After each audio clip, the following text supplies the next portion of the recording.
بسم الله الرحمن الرحيم ياسين والقرآن الحكيم إنك لمن المرسلين على صراط مستقيم تنزيل العزيز الرحيم لتنذر قوما ما أنذر آباؤهم فهم غافلون لقد حق القول على أكثرهم فهم لا يؤمنون إنا جعلنا في أعناقهم أغلالا فهي إلى الأذقان فهم مقمحون وجعلنا من بين أيديهم سدا ومن خلفهم سدا فأغشيناهم فهم لا يبصرون وسواء عليهم أأنذرتهم أم لم تنذرهم لا يؤمنون إنما تنذر من اتبع الذكر وخشي الرحمن بالغيب فبشره بمغفرة وأجر كريم إنا نحن نحيي الموتى ونكتب ما قدموا وآثارهم وكل شيء أحصيناه في إمام مبين واضرب لهم مثلا أصحاب القرية إذ جاءها المرسلون إذ أرسلنا إليهم 2 فكذبوهما فعززنا بثالث فقالوا إنا إليكم مرسلون قالوا ما أنتم إلا بشر مثلنا وما أنزل الرحمن من شيء إن أنتم إلا تكذبون قالوا ربنا يعلم إنا إليكم لمرسلون وما علينا إلا البلاغ المبين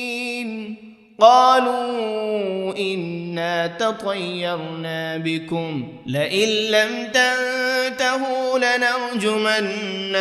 وليمسنكم منا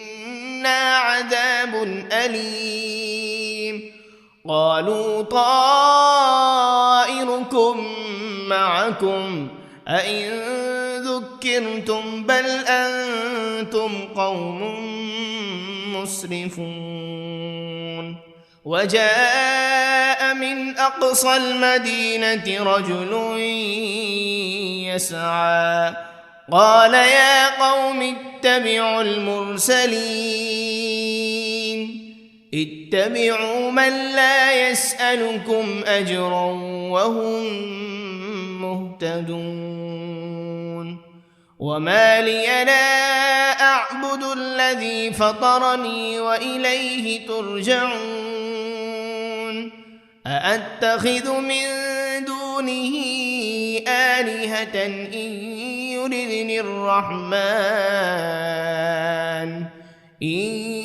يردني الرحمن بضر لا تغن عني شفاعتهم شيئا ولا ينقذون إني إذا لفي ضلال مبين إني آمنت بربكم فاسمعون قيل ادخل الجنة لأغوينه قال يا ليت قومي يعلمون بما غفر لي ربي وجعلني من المكرمين وما أنزلنا على قومه من بعده من جند من السماء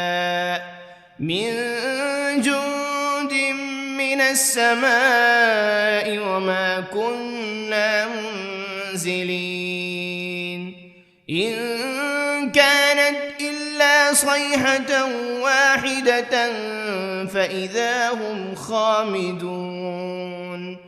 يا حسرة على العباد ما يأتيهم من رسول إلا كانوا به يستهزئون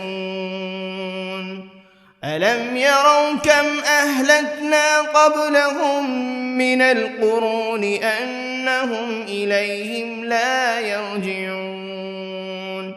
وإن كل لما جميع لدينا محضرون وآية لهم الأرض الميتة أحييناها وأخرجنا منها حبا فمنه يأكلون وجعلنا فيها جنات من نخيل وأعناب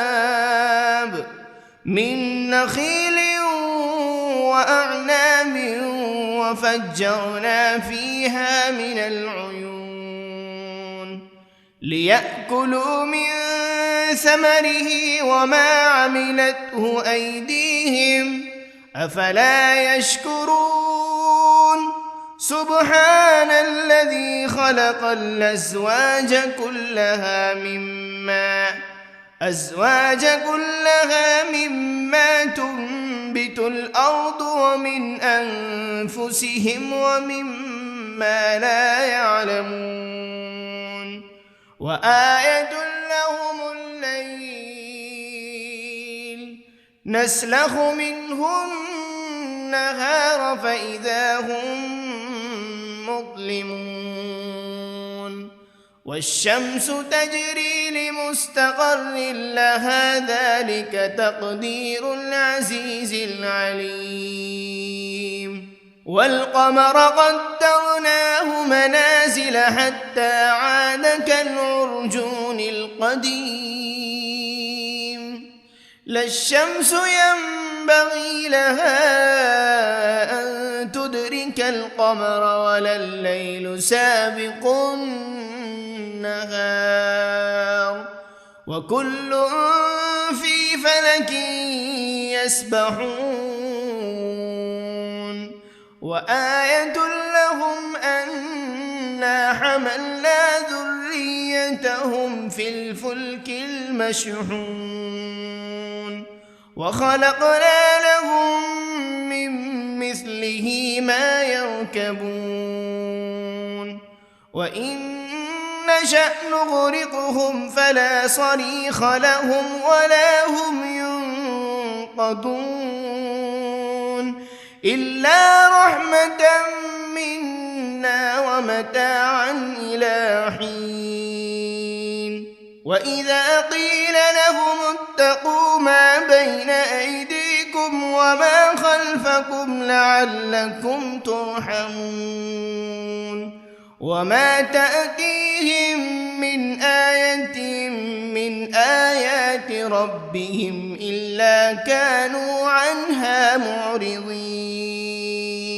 وإذا قيل لهم أنفقوا مما رزقكم الله قال الذين كفروا للذين آمنوا أنطعم من لو يشاء الله أطعمه إن أنتم إلا في ضلال مبين ويقولون متى هذا الوعد إن كنتم صادقين ما ينظرون إلا صيحة واحدة تأخذهم وهم يخصمون فلا يستطيعون توصية ولا إلى أهلهم يرجعون ونفخ في الصور فإذا هم من الأجداث إلى ربهم ينسلون قالوا يا ويلنا من بعثنا من مرقدنا هذا ما وعد الرحمن وصدق المرسلون إن كانت إلا صيحة واحدة فإذا هم جميع لدينا محضرون فاليوم لا تظلم نفس شيئا ولا تجزون إلا ما كنتم تعملون إن أصحاب الجنة اليوم في شغل فاكهون هم وأزواجهم في ظلال على الأرائك متكئون لهم فيها فاكهة ولهم ما يدعون سلام قولا من رب رحيم وامتازوا اليوم أيها المجرمون ألم عهد إليكم يا بني آدم ألا تعبدوا الشيطان إنه لكم عدو مبين وأن اعبدوني هذا صراط مستقيم ولقد أضل منكم جبلا كثيرا أفلم تكونوا تعقلون هذه جهنم التي كنتم توعدون اصلوها اليوم بما كنتم تكفرون اليوم نختم على أفواههم وتكلمنا أيديهم وتشهد أرجلهم بما كانوا يكسبون ولو نشاء لطمسنا على أعينهم فاستبقوا الصراط فأنى يبصرون ولو نشاء لمسخناهم على مكانتهم فما استطاعوا مضيا ولا يرجعون ومن نعمره ننكسه في الخلق أفلا يعقلون وما علمناه الشعر وما ينبغي له إن هو إلا ذكر وقرآن مبين لينذر من كان حيا ويحق القول على الكافرين أولم يروا أنا خلقنا لهم مما عملت أيدينا أنعاما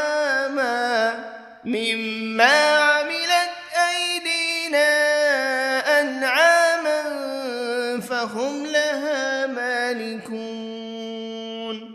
وذللناها لهم فمنها ركوبهم ومنها يأكلون ولهم فيها منافع ومشارب أفلا يشكرون واتخذوا من دون الله آلهة لعلهم ينصرون لا يستطيعون نصرهم وهم لهم جند محضرون فلا يحزنك قولهم إنا نعلم ما يسرون وما يعلنون أولم ير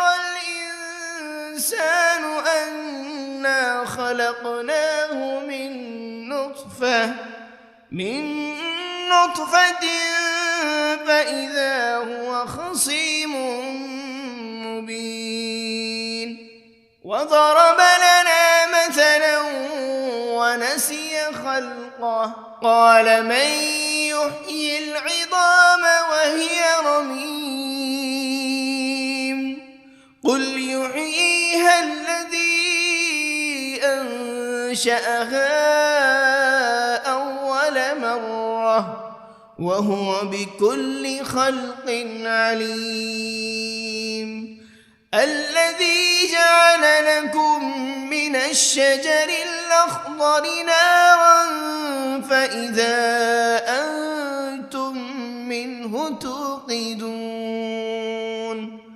أوليس الذي خلق السماوات والأرض بقادر على أن يخلق مثلهم بلى وهو الخلاق العليم إنما أمره إذا أراد شيئا أن يقول له كن فيكون فسبحان الذي بيده ملكوت كل شيء وإليه ترجعون بسم الله الرحمن الرحيم الرحمن علم القرآن خلق الإنسان علمه البيان الشمس والقمر بحسبان والنجم والشجر يسجدان والسماء رفعها ووضع الميزان ألا تطغوا في الميزان وأقيموا الوزن بالقسط ولا تخسروا الميزان والأرض وضعها للأنام فيها فاكهة والنخل ذات الأكمام والحب ذو العصف والريحان فبأي آلاء ربكما تكذبان خلق الإنسان من صلصال كالفخار وخلق الجان من مارج من نار فبأي آلاء ربكما تكذبان رب المشرقين ورب المغربين فبأي آلاء ربكما تكذبان مرج البحرين يلتقيان بينهما برزخ لا يبغيان فبأي آلاء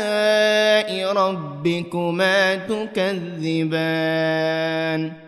يخرج منهما اللؤلؤ والمرجان فبأي آلاء ربكما تكذبان وله الجوار المنشآت في البحر كالأعلام فبأي آلاء ربكما تكذبان كل من عليها فان ويبقى وجه ربك ذو الجلال والإكرام فبأي آلاء ربكما تكذبان يسأله من في السماوات والأرض كل يوم هو في شأن فبأي آلاء ربكما تكذبان سنفرغ لكم أيها الثقلان فبأي آلاء ربكما تكذبان يا معشر الجن والإنس إن استطعتم أن تنفذوا من أقطار السماوات والأرض فانفذوا لا تنفذون إلا بسلطان فبأي آلاء ربكما تكذبان يرسل عليكما شواذ من نار ولا تنتصران فبأي آلاء ربكما تكذبان فإذا انشقت السماء فكانت وردة كالدهان فبأي آلاء ربكما تكذبان فيومئذ لا يسأل عن ذنبه إنس ولا جان فبأي آلاء ربكما تكذبان يعرف المجرمون بسيماهم فيؤخذ بالنواصي والأقدام فبأي آلاء ربكما تكذبان هذه جهنم التي يكذب بها المجرمون يطوفون بينها وبين حميم آن فبأي آلاء ربكما تكذبان ولمن خاف مقام ربه جنتان فبأي آلاء ربكما تكذبان ذواتا أفنان فبأي آلاء ربكما تكذبان فيهما عينان تجريان فبأي آلاء ربكما تكذبان فيهما من كل فاكهة زوجان فبأي آلاء ربكما تكذبان متكئين على فرش بطائنها من استبرق وجنى الجنتين دان فبأي آلاء ربكما تكذبان تكذبان فيهن قاصرات الطرف لم يطمثهن إنس قبلهم ولا جان فبأي آلاء ربكما تكذبان كأنهن الياقوت والمرجان فبأي آلاء ربكما تكذبان هل جزاء الإحسان إلا الإحسان فبأي آلاء ربكما تكذبان ومن دونهما جنتان فبأي آلاء ربكما تكذبان مدهامتان فبأي آلاء ربكما تكذبان فيهما عينان نضاختان فبأي آلاء ربكما تكذبان فيهما فاكهة ونخل ورمان فبأي آلاء ربكما تكذبان فيهن خيرات حسان فبأي آلاء ربكما تكذبان حور مقصورات في الخيام فبأي آلاء ربكما تكذبان لم يطمثهن إنس قبلهم ولا جان فبأي آلاء ربكما تكذبان متكئين على رفرف خضر وعبقري حسان فبأي آلاء ربكما تكذبان تبارك اسم ربك ذي الجلال والإكرام بسم الله الرحمن الرحيم ياسين والقرآن الحكيم إنك لمن المرسلين على صراط مستقيم تنزيل العزيز الرحيم لتنذر قوما ما أنذر آباؤهم فهم غافلون لقد حق القول على أكثرهم فهم لا يؤمنون إنا جعلنا في أعناقهم أغلالا فهي إلى الأذقان فهم مقمحون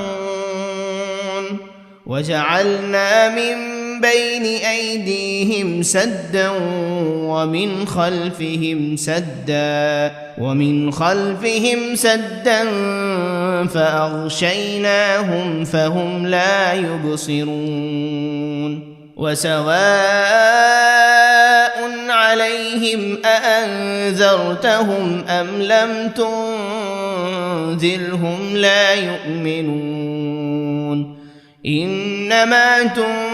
تنذر من اتبع الذكر وخشي الرحمن بالغيب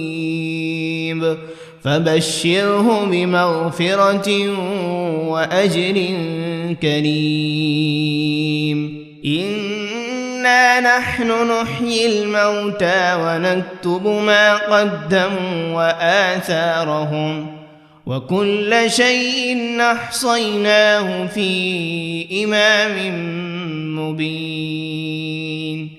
واضرب لهم مثلا أصحاب القرية إذ جاءها المرسلون إذ أرسلنا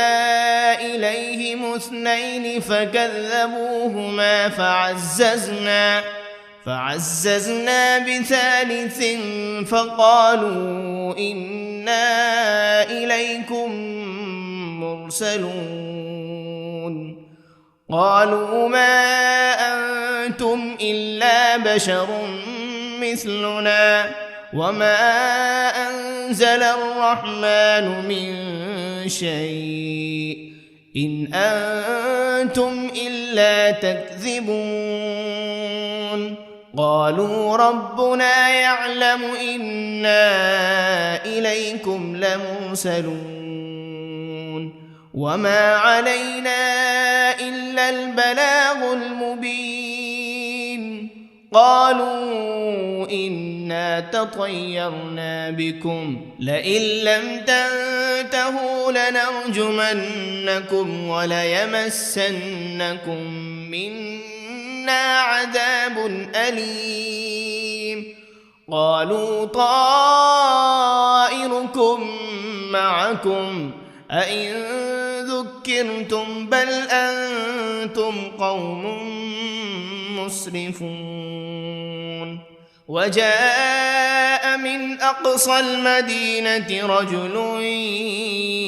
يسعى قال يا قوم اتبعوا المرسلين اتبعوا من لا يسألكم أجرا وهم مهتدون وما لي لا أعبد الذي فطرني وإليه ترجعون أأتخذ من دونه آلهة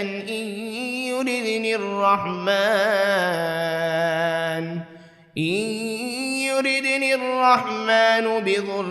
لا تغن عني شفاعتهم شيئا ولا ينقذون إني إذا لفي ضلال مبين إني آمنت بربكم فاسمعون قيل ادخل الجنة قال يا ليت قومي يعلمون بما غفر لي ربي وجعلني من المكرمين وما أنزلنا على قومه من بعده من جند من السماء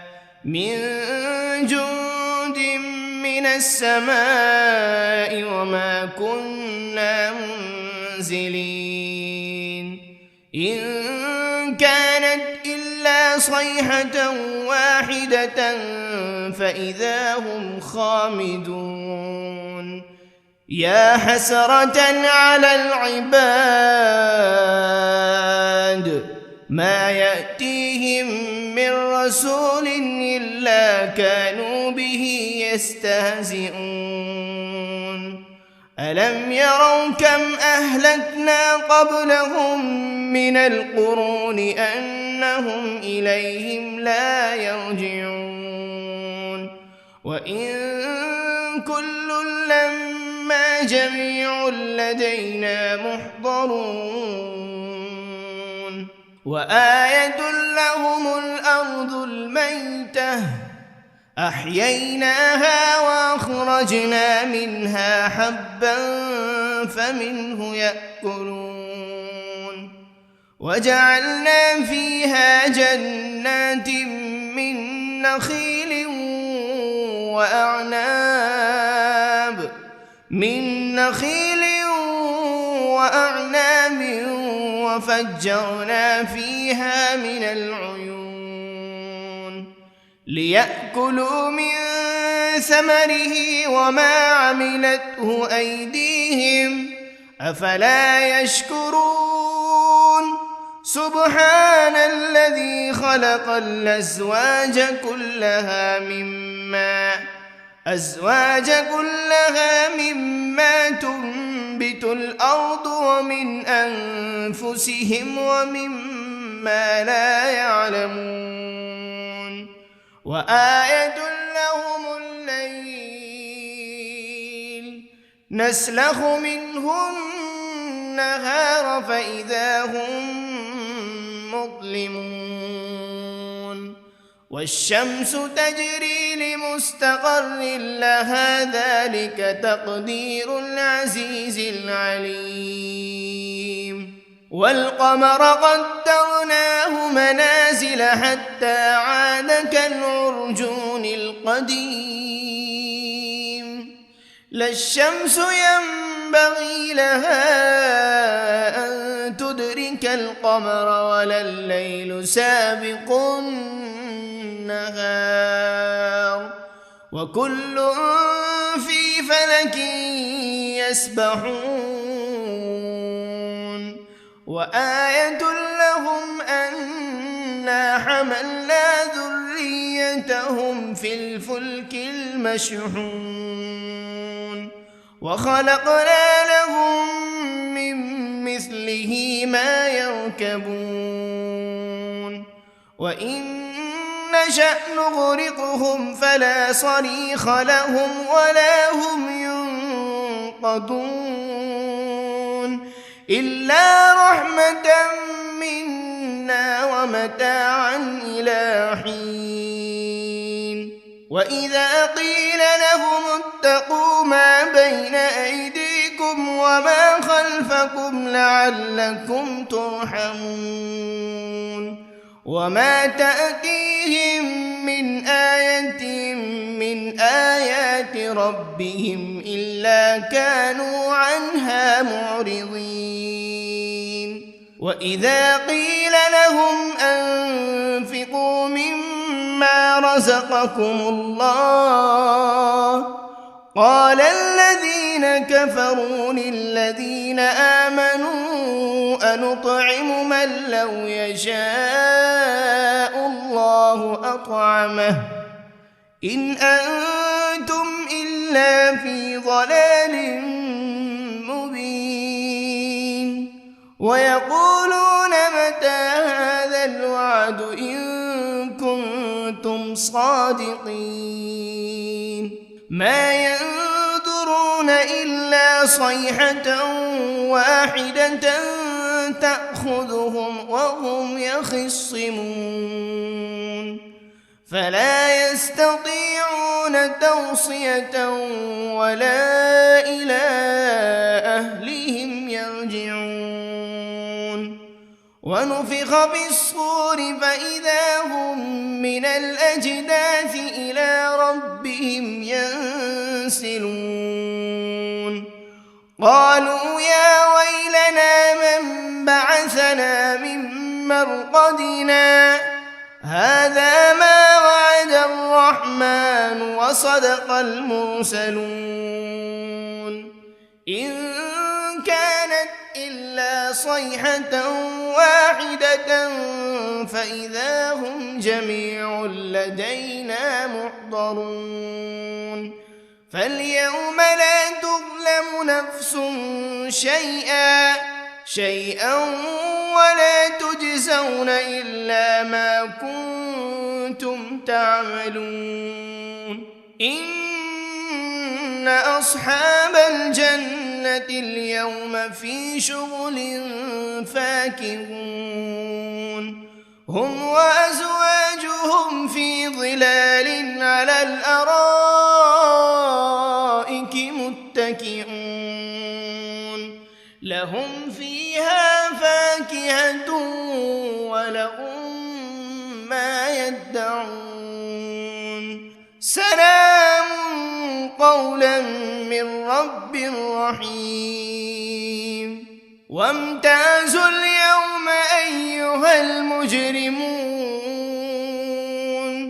ألم عهد إليكم يا بني آدم ألا تعبدوا الشيطان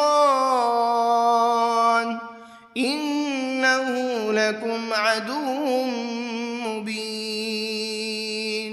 وأن اعبدوني هذا صراط مستقيم ولقد أضل منكم جبلا كثيرا أفلم تكونوا تعقلون هذه جهنم التي كنتم توعدون اصلوها اليوم بما كنتم تكفرون اليوم نختم على أفواههم وتكلمنا أيديهم وتشهد أرجلهم بما كانوا يكسبون ولو نشاء لطمسنا على أعينهم فاستبقوا الصراط فأنى يبصرون ولو نشاء لمسخناهم على مكانتهم فما استطاعوا مضيا ولا يرجعون ومن نعمره ننكسه في الخلق أفلا يعقلون وما علمناه الشعر وما ينبغي له إن هو إلا ذكر وقرآن مبين لينذر من كان حيا ويحق القول على الكافرين أولم يروا أنا خلقنا لهم مما عملت أيدينا أنعاما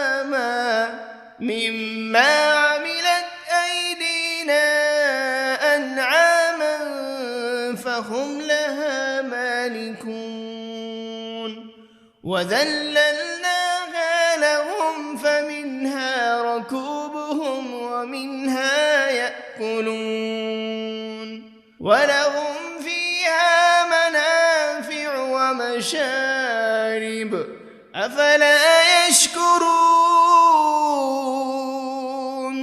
واتخذوا من دون الله آلهة لعلهم ينصرون لا يستطيعون نصرهم وهم لهم جند محضرون فلا يحزنك قولهم إنا نعلم ما يسرون وما يعلنون أولم ير الإنسان أنا خلقناه من نطفة فإذا هو خصيم مبين وضرب لنا مثلا ونسي خلقه قال من يحيي العظام وهي رميم قل يحييها الذي أنشأها أول مرة وهو بكل خلق عليم الذي جعل لكم من الشجر الأخضر نارا فإذا أنتم منه توقدون أوليس الذي خلق السماوات والأرض بقادر على أن يخلق مثلهم بلى وهو الخلاق العليم إنما أمره إذا أراد شيئا أن